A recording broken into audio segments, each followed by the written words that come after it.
আসসালামু আলাইকুম। আজকে বিশ্ব ডায়াবেটিস দিবস। তাই যাদের ডায়াবেটিস আছে তারা অবশ্যই খেজুরের গুড় এবং আখের গুড় এই ২ টা গুড় থেকে অবশ্যই দূরে থাকবেন। তার কারণ খেজুরের গুড় এবং আখের গুড়ে প্রচুর পরিমাণে সুগার আছে। ঠিক আছে? অনেকেই মনে করেন যে এই ২ টা গুড়ে কোনো সুগার নাই। কিন্তু না, আসলে সুগার আছে। তো অবশ্যই সাবধান। আর যাদের ডায়াবেটিস নাই তারা ইচ্ছে মতন খান, যত খুশি তত খান। তবে অবশ্যই খুব বিশ্বস্ত সোর্স থেকে খেজুরের গুড় সংগ্রহ করবেন। তার কারণ হচ্ছে যে খেজুরের গুড়ের যে ভিডিওগুলা যে তথ্যগুলা পাচ্ছি তার সাথে বাস্তবতার মিল কম। ঠিক আছে? তাই বিশ্বস্ত সোর্স থেকে নিবেন।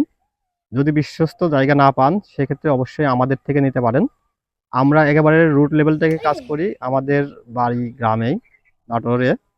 আমরা সরাসরি র যে গুড়টা চিনিমুক্ত এবং হাইড্রোস ফিটকারি মুক্ত গুড়টা আপনাকে উপহার দেব।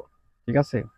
তবে এই গুড়ে শুধু সুগারই নাই, আরো অনেক কিছু আছে যেমন পটাশিয়াম, ম্যাগনেসিয়াম এই জিনিসগুলো আছে।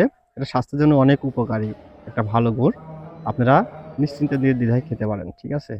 আসসালামু আলাইকুম।